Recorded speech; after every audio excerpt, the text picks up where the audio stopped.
What's up, everybody? My name's Jurque, and welcome back to Interactive Horror Stories. Now, I know there's been a few weeks, I think, since I played the last one, cause we did the doll. That's all that we've done for this one so far, and I wasn't sure if I was going to eventually get through to all of them, but several of you actually commented saying that you enjoyed it and said that it was creepy and that you would like for me to do more. So I will at least do a few more, if not all of them. If you continue to like them, I'd be happy to completely do them all, because the first one was actually pretty creepy. It wasn't as scary as I thought that it would be, but it was pretty good. So I'm going to continue going in order. So I will be doing the after funeral this time. So sit back, relax, maybe pull the covers up a little bit, maybe up to your nose, and hopefully this will be pretty scary. Okay, After Funeral is a modern gothic horror story that takes place 3 days after your son's burial. You receive messages in your computer, those claim to be sent by your son's soul. He says he wants to be with you once again. He asks you to do a few things in order to be resurrected. Will you believe in the messages? Alright, so that's kind of a little backstory to what this one's going to be about, so it sounds pretty good. Alright. You used to be a father. It has been 3 days since your son, Jonathan White, was buried in the graveyard of the local church. He was 8 years old. He had golden hair and blue eyes, just like the beloved man in the Carpenter's song, Close to You. Since your wife passed away giving birth to Jonathan, and since he has been your everything. He was your angel, now he is gone. He died on a snowy winter morning. You had gone to market, leaving him alone at home. When you arrived at home, you found Jonathan lying on the bed motionless.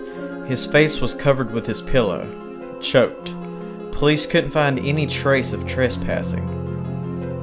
That's terrifying. You clearly remember the solemn moments of Jonathan's funeral. In fact, you try to forget, but the details are in front of your eyes and they won't go away. The priest had intoned psalms and prayers, those you're not so familiar with, you're not so religious, while the lifeless body of your son laid in the church. His feet were turned to the east. He was wearing black suits and shiny shoes. His skin was pale. He was way too young for all this. You wished it was you lying there instead of him. Like the day Jonathan died, it's a snowy day in all of Ohio. There are 3 inches of snow outside. It's 2 o'clock now. You are a writer who has been on writer's block since that day. Your favorite word processor is open in the computer. The screen is blank. You haven't written anything for a long time. There are cigarette butts in ashtray, and your black hot coffee in a blue cup on your work table. You chain smoke and consume a lot of coffee nowadays. As you're sipping your coffee, doorbell rings. Why not? I mean, I don't know how you're feeling. I mean, I would get the urge to possibly push people away and to kind of seclude yourself, but I feel like you would need to open the door and at least try to let somebody in. It would help. You open the door. It's Bob, your neighbor and friend. You had drunken beers and had barbecue with him for several times. Bob is a nice guy. He is overweight, has short black hair, and has no facial hair. He wears a dark blue jacket and a black beanie. Hey! How are you? I wanted to ask how you have been. Fine. I'm still depressed. I think most of us... No, I take that back. Some people actually do say. Some people... It depends on how kind of your outlook on life is and how you are with other people. I mean, myself, I tend to lie even if I'm not fine, because I don't like to be a burden on other people. Even though sometimes it's best to actually be honest, because obviously he would expect you to not be doing good, because your son did just die. But and it's best to be honest sometimes with people, especially in this situation, because I mean they're coming there to comfort you. So you're not really going to burden them. They're they're there for that purpose. So I think I'm actually going to say that I'm still depressed. Bob replies, I can imagine how hard it is. I never had kids, but I had a cat when I was younger. I loved her as my daughter. Then I had to bury her to the garden myself. It was tough. I know how much you love Jonathan. I'm shocked, like you, to see him gone. No offense, Bob, but I don't think... Yes, it's horrible to lose a pet, but I don't think that you cannot imagine what it would be like to lose a child just because you lost a cat. I mean, I appreciate you trying to comfort me, but... Bob continues, I'm going to the market right now. Do you need anything? You remember that you're out of cigarettes. Again, normally, I probably wouldn't ask anything of someone else because, like I said, I don't like putting any burden on someone else. But right now, I'm kind of in need of stuff, and I'm going to lean on him as my friend. So, yes, I need some cigarettes, even though they're slowly killing me. Ah, you need cigarettes? He puts his hand in his pocket, then pulls a pack of cigarettes. Maybe I'm a bad friend for doing this, but anyway, take this. I will buy myself another pack in the market. You take the pack that has 10 cigarettes inside and thank him. Well, if I've been chain smoking, 10 cigarettes isn't going to last me but a couple hours. Okay, man. See you later. You say goodbye to Bob too, then he goes. You close the door and sit back on your work table. You look at the computer screen that should have been blank, but no, it is not blank. Something is written. Daddy, I missed you. Huh. Okay, so we can shout Jonathan, we can type Jonathan, or turn off the computer. It's probably best to turn off the computer, but I think what would be the first initial reaction? I think you would shout Jonathan first, because that is what you would do. After you shout your deceased son's name out, new letters appear and form a reply. Yes, it is me. You're not a computer engineer, but you know that it is possible to hack someone's computer and pull a prank on him if the computer is online. Your computer is connected to the internet with an Ethernet cable. Pull the Ethernet cable. How is that possible, Jonathan? Or turn off the computer. Now, I don't know. I mean, I don't know what my initial thought would be. I mean, I guess it would be much more likely for it to be a hacker than it to be your dead son's spirit answering you. But I'm not sure how desperate my character is, or Jonathan, I think, or unless that was just the son's name. I don't know if it said what my name is. But I mean, I'm probably in a pretty vulnerable and desperate state. But I still don't know that I would be so quick to jump at the belief that it is my son actually doing it. So I'm going to pull the Ethernet cable.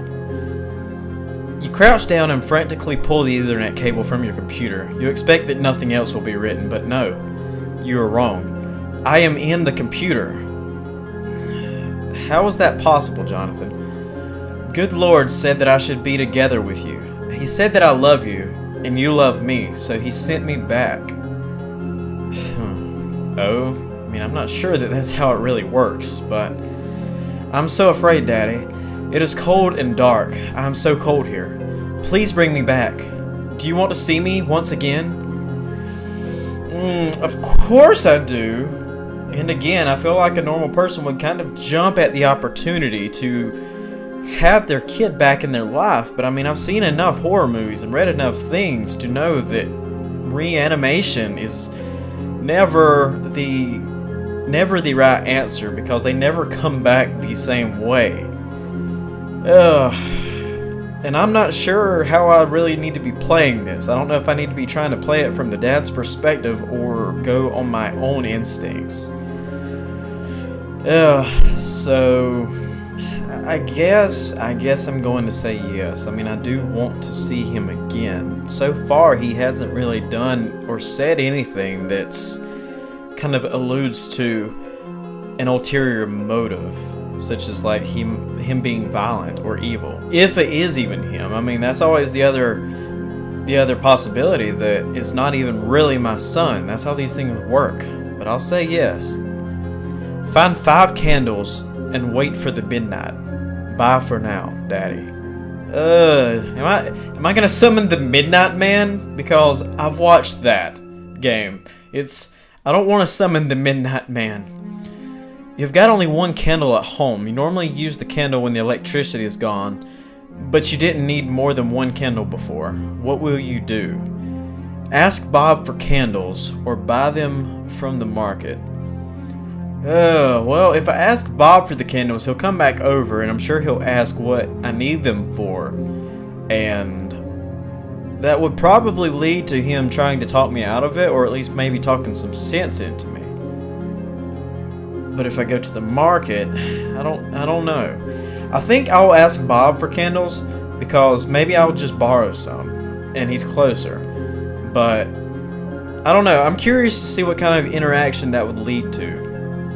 You wear your long beige coat and black leather boots.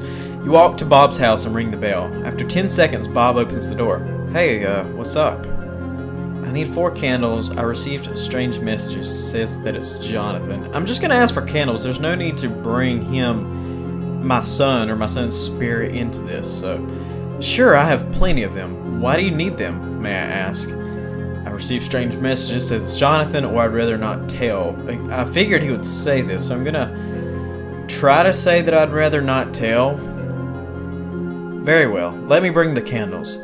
He goes to the kitchen, then he returns with 4 candles in his hands. Here you go. You thank him and take the candles, then return home. Okay, so he didn't push it too much. At home, you wait in front of your monitor. Nothing happens till midnight. Then a new message appears on the screen. I am back, Daddy. Did you bring the candles?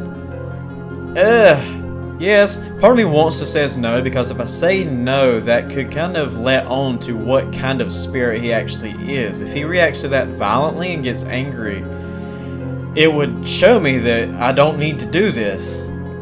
But there, at the same time, I don't know why I would lie to him, except maybe for that purpose, just to see.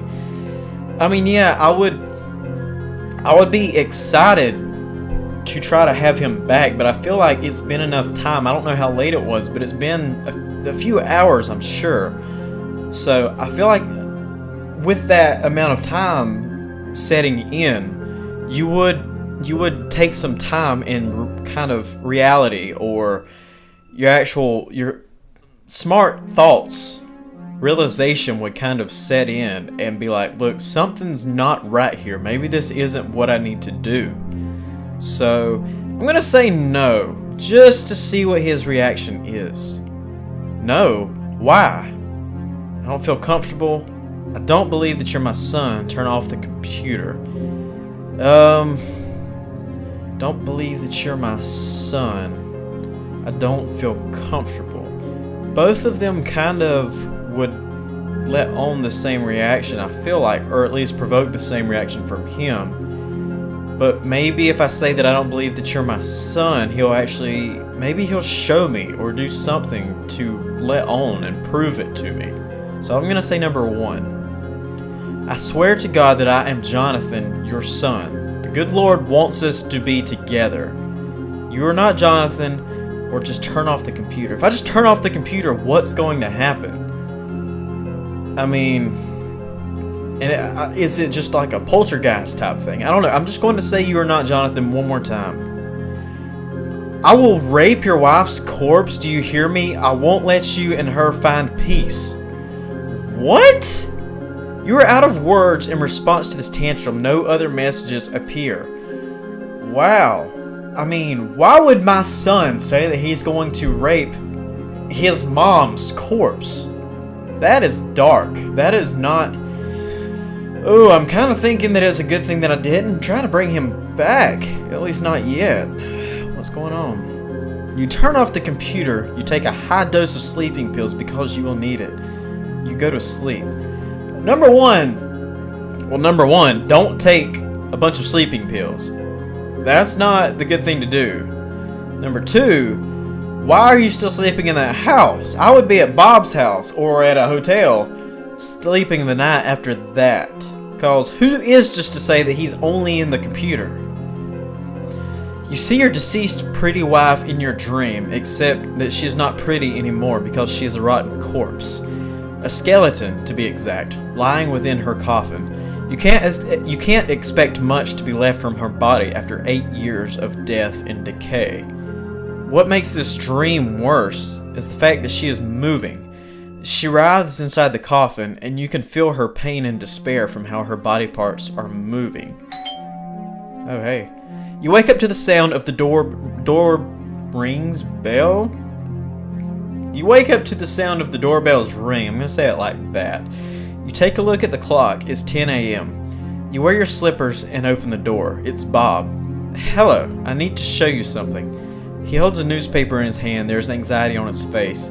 You take the newspaper. It's Ohio's local newspaper. Okay, I'm just going to take a guess here because I have read stuff like this before, and I like to guess stuff before it happens. I'm going to guess that either my wife's or my son's grave has been dug up, possibly, or that their casket's empty. I could be wrong, but that's my guess. Another kid choked to death. Okay, I was wrong. Officers are investigating the curious case of repeated deaths of kids in the state. Yesterday night, a 6-year-old boy, Kevin Madsen, was found dead in his bed by his parents. His face was covered with his pillow. What makes this interesting for officers is this is the 7th time a boy died this way this month in Ohio. Recently, 8-year-old Jonathan White also died with a pillow on his face. Sheriff Walcott states that he finds the recent events quite interesting. Okay, yeah, something more sinister is definitely going on here. The end? What? There are 2 possible endings. I mean, what? I don't even... Is it just gonna go back to the main screen? Yeah. Well, I don't really know how to take that, and I don't know what I could do differently. I mean, I'm sure if I go through it and actually try to summon him, something else will happen. That's what I'm gonna do. I didn't go through the doll last time and replay the end, but I'm gonna go back to the funeral, go back through it, and instead of questioning him, I'm going to do the other one, so maybe we'll get more of an actual story ending instead of it just being left up in the air. So I'll be right back. Okay, so I went back through it and I kind of went back through it. I think I picked the same answers each time. So I'm going, this time when he says, "Did you bring the candles?" I'm saying yes. Good, let me explain how you can bring me back. Go to the cemetery, dig my grave, bring my coffin home. What? Oh wow, or okay, I'm just gonna say okay. We shall speak again once you bring my coffin. Okay, you know it is insane what you do, but you get prepared to go outside. You wear your coat and go outside your home. It's snowing a lot. It's snowing like hell, a cold interpretation of hell outside. The sky has a bright purple color, illuminating the night with the help of a full moon behind the clouds. You get in your car and start it. The streets and roads are empty. There's only you outside in this hour of night. It doesn't take long to arrive at the church and its graveyard. Okay. The graveyard is covered with snow and gray mist. No lights come from the church. Either way, there's nobody inside or the priest is sleeping. That's good. You can't be seen while digging your son's grave. You find the graves of your son and your wife. Jonathan White was buried next to his mother. There is an unoccupied area next to them, and you will be buried there when your time comes. You search for a shovel. You find it in about 10 minutes. You are ready to dig the grave. Okay, so let's dig the grave. You start digging Jonathan's grave. After 6 feet of digging, you reach the little wooden coffin. You climb down, then carry the coffin up. After that, you climb up and carry the dirty coffin to your car's back seat. You had never done something this bizarre before. I would hope not. I mean, grave digging, I'm pretty sure is illegal. But let's see what happens. After you reach home, you get out of your car and carry the coffin home. Luckily, there's nobody around. Even if he was a little boy, I feel like this would still be a pretty heavy thing. Coffins aren't light, but maybe he can. You drag the coffin to your living room center. You don't care about the floor getting dirty with soil. "Thank you, Daddy," gets written on the screen. "Now put the candles around my coffin like a star." Okay. Let's do it. You carefully place the candles around the coffin, making it the center of a star. You light them with your lighter. "Now read these aloud, Daddy." "A lonely goat on a mountain. He is thirsty, thirsty for humanly love and affection. I shall give him the water." Read them aloud. You read the lines. "A lonely goat on a mountain. He is thirsty, thirsty for humanly love and affection. I shall give him water." And the coffin starts to shake. The coffin's lid opens slowly. You see Jonathan opening the lid and raising up. His skin is pale, almost white. You can smell the rot of his undead corpse. He is wearing that black suit you couldn't forget. He stands on his feet and smiles at you. Then he steps outside the coffin, away from you, without saying anything. And he does something you wouldn't expect from dead. He dances. He dances with joy. After a half a minute, he stops dancing, stares at you. His eyes are still blue. "Take me in your arms, Daddy. Take me to the bathroom. I want to show you something." Okay. It is impossible not to obey what he says. You feel his presence dominating the room, overwhelming you, and it's impossible to say no. You crouch down and take him in your arms. You carry him to the bathroom. You bring him to the dark bathroom. You turn on the light and get horrified by what you see in the mirror. The boy's reflection is different. His skin is burnt like coal. Jonathan had an innocent and handsome face, but the face you see is so far from pleasant. It is like a really old man's face, who is also very ugly, and he has no hair. "I always wanted a daddy like you," says the eldritch abomination you hold in your arms. The end. Oh, well, okay. Well, that's the end of the after funeral. I mean, at least that ending brings more of a sense of closure. It still doesn't. It still leaves a lot to be interpreted, or a lot open on the back end, because it talks about all these children are dying from being choked to death in their homes, and it doesn't say or let you know or find out exactly what's happening or who's doing this or how it's happening. And I wish that it would go more in depth with that. And I don't know if any of these stories continue on, or if this is going to be it. So, I mean, at least one question is answered. It definitely is not your son's soul. It's not Jonathan. And who's to say that it's evil? I don't know, because he seemed like really all he wanted was a daddy. I mean, he's back alive and he just wanted a father. So maybe he's not evil, but it's still not your son.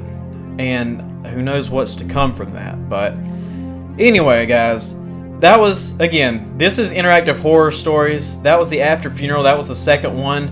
Let me know if you're still enjoying this, and if you'd like for me to do more, or if you'd like for me to continue on with them. They're creepy. They're not super scary so far. I'm not saying that some of them won't get very scary, but they give you just enough to give you a few chills. So it's fun. I'll put the link in the description if you want to download it. It is free to play. I think it's on GameJolt. So check it out for yourself. Check out some of the other choices and see what happens. I mean, I got both endings, I guess, but I'm sure that there were still some other choices I could have made that would have possibly changed exactly how it got to the ending. But thank you guys for watching. Let me know in the comments what you thought of it, and if there are any other games that you would like for me to check out.